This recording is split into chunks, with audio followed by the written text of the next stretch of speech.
Clearly, I have some reiterating to do.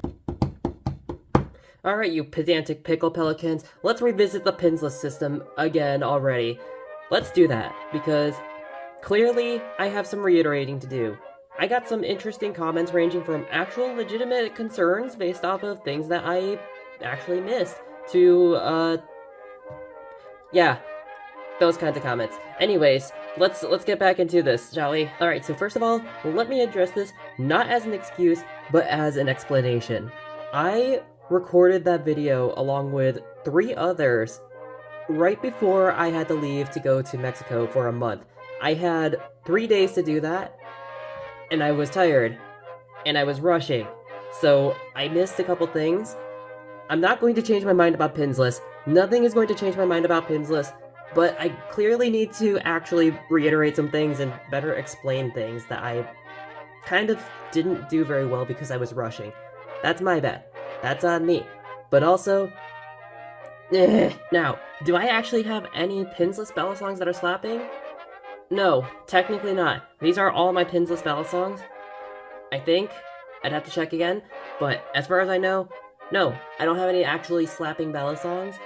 But a lot of what I'm saying is based off of anecdotal evidence because, if you didn't know, I used to work in metal and jewelry smithing for a few years. Not for super long, but I would say that after a few years of doing it, I know a thing or two about, work hardening, how metal works, how it moves, the ways that it moves, the kinds of metals that move in certain types of ways, and how they work harden. So, yeah, I think I have a little bit of experience with metal, enough to at least kind of explain why I don't trust Pinsless, and why I think that we need to start moving away from Pinsless, at least for the most part, because, well, I have some other things to explain. Let's get into that, shall we? Now, do I think that you're wrong for liking some of the ballad songs out there that are Pinsless? No, not at all. Just because it's a ticking time bomb that is kind of doomed to get that handle slap sooner than other things, that doesn't mean that they're actually bad. I'm sure that some of them actually flip fantastic, like, for instance, the swordfish. I actually like how it flips. Maybe it's not the best thing ever, maybe it has a little bit of weirdness, but I do enjoy it. Does that mean I think it's going to last forever? No, not at all. Point being, just know that it's not going to last as long as other things that are out there if you have a Pinsless ballad song, or at least it's not going to keep its shape, so, that actually goes really well into the next point that I have about this stuff. This one's a little bit more personal, but I hate things that change as I'm flipping them. As in, I want a ballad song that I have to actually consistently feel like that same ballad song. This thing has had the issue of feeling like a different ballad song over time because of the changing handle gap. Like, say, let's take for instance the Z choker. Something like that where handle gap is a little bit more important to the trick. Something that changes over time where you have to adjust your flipping style just because of the handle gap for the same ballad song. I hate that so much. I've hated flipping this because of that as well. I don't like having to readjust my style for, oh no, the camera. Anyways, I don't want to have to readjust my flipping style for a single ballad song because it's changing. This applies for a lot of Pinsless ballad songs where they change over time. Yes, technically, the handle gap does stop shrinking exponentially over time. It doesn't stop completely, but it does slow down significantly. That doesn't stop it from shrinking still, and it doesn't stop it from changing, and I hate that. I hate that also the solution that some people have gone to for this stuff is having a massive handle gap at its initial selling point. Because it's going to change, it's going to shrink, and that's not fun. If you get a ballad song, you're gonna want to have it be the one that you actually saw initially. So why would you want to have something that changes over time? I don't know. Ask the people who buy those. Or stop it. Just no more of that. Now going back to material specific things, plastic, I don't necessarily trust that over time. So I don't trust this to stay like this forever. That's fine. This though, this is a new toy from Nabali's. See? Nabali's. It's the Nabali's Canyon, an all steel. Well, I wouldn't say that it's supposed to be some amazing revolutionary thing, but so far it's working as a good proof of concept. However, this is a thing that might just be for mine, but might not be for everybody else's. Mine's handle gap has actually, within a day of having it, shrunk by at least a millimeter. Like right here, this handle gap has shrunk a millimeter for me. I tested it because I was curious, so I took a picture from the before and the after for a day because I noticed that it was shrinking and I wanted to document if it does. Mine might be a special case, but now here's something interesting about it that I think might work for pinseless things if it's all steel. This nipple, oh, it's badly aligned with the camera, but this nipple kind of looks like a modified Zen nipple, if you see that. And what's it got over here? It's kind of like a Zen pin, I guess, on this handle. Now, I think that might work because, according to Nabali's, both the blade and the handles are hardened. So maybe it'll work just like Zen pins, where it'll take longer for it to actually shrink.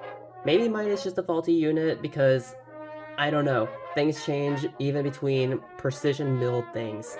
So maybe mine's just a bad unit, but I think that this might be a good proof of concept to show the way to have a pinsless balisong last the longest. Having steel contact steel. If it's not going to be steel handles, maybe put some steel shields where the contact is actually making contact. Oh, that was the worst way to word it. But you know what I mean. I mean, Shironi, that's a balisong maker that does that, and it seems to work pretty well. Now, if more makers did that, that'd be great, because I think that would be the best way to implement pinsless without having the handle gap just immediately go, you know? So this might be this might be an interesting thing over time. So we'll see how this goes. It's brand new, so Now reiterating again, no, I am not saying that you are wrong for liking balisongs that are pinsless. If you like how some of those flip, by all means, enjoy those. Love them. You're getting into the hobby. You're enjoying flipping. Love them all you want. I am simply making these videos to just make sure that people are aware of the issues that can happen over time. I am just simply voicing my distaste in the way that so many makers are trying to pivot so hard towards pinsless and away from actually tried and true forms that have shown that they withstand the tests of time versus something that has clearly had issues in the short time that it's been implemented. But credit where credit is due, somebody did bring up that even those tried and true platforms have been known to fail in certain situations and circumstances. So I think it's good to still bring it up, so I will. Now, let me show you. Okay, actually, I should move this because it's fragile and I don't want it to get damaged. Now, the first system we're going to revisit is Tang pins. Now, I personally hate Tang pins for similar reasons to pinsless because it is a hardened material, like a hardened, at least it's supposed to be hardened, steel pin contacting usually a softer material. In the old days, it would be like a mild steel or brass. Now it's titanium usually, or aluminum. And the theory is that it's going to be hitting just such a small area, repeatedly hitting it, it's going to be compressing and hardening that material there, and eventually it just stops moving in general. But if it does move too much, you can drill out the pin and put something else that's bigger in there. Now, I hate that argument because not everybody's going to want to do that. Not everybody's going to want to pay to remodify their balisong to have a new pin put in that's bigger, and that's just an expense that not everybody wants. Sometimes you just want to buy a thing and you don't want to worry about anything else with that. Well, this is a 4X. Something about these guys is that they also have a tendency to lose their gap. Part of that has to do with the fact that it's a lower grade titanium, it's cast, so there's going to be inconsistencies as opposed to the usual now used grade 5 titanium, which is more consistent throughout. And if those inconsistencies happen to be where the pin is, this already small handle gap is going to just, you know? So that's a thing that happens. Also, it was brought to my attention about something called the Alpha Beast from BRS, Blade Runner Systems, also known for losing its handle gap over time and getting handle slap. Now, I wouldn't trust BRS to necessarily have the best QC because a lot of people know by now that BRS is not known for its QC, especially nowadays. And for something like that, I wouldn't trust that they have the best idea of how big the Tang pin should be to prevent that. So take BRS with a grain of salt. Take this with it's a lower grade titanium. Take others with a you know, it happens. I still hate Tang pins, but they are better than Pinsless. Alright, now let's move on to talking about Zen pins. Zen pins can also fail sometimes. Now, I haven't seen some types of Zen pins fail yet, but there's something about this one specifically. This is a Mako, as you can tell by the shark blade. This is a Mako. They are soft steel. A soft steel blade on hardened pins.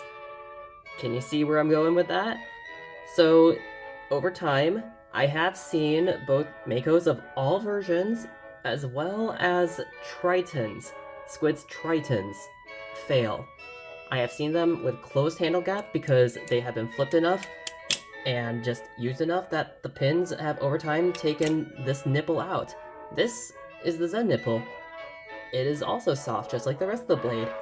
And if you have these hardened pins making contact with that repeatedly, it's just going to go just like everything else that's involved with the compression and, you know, that stuff.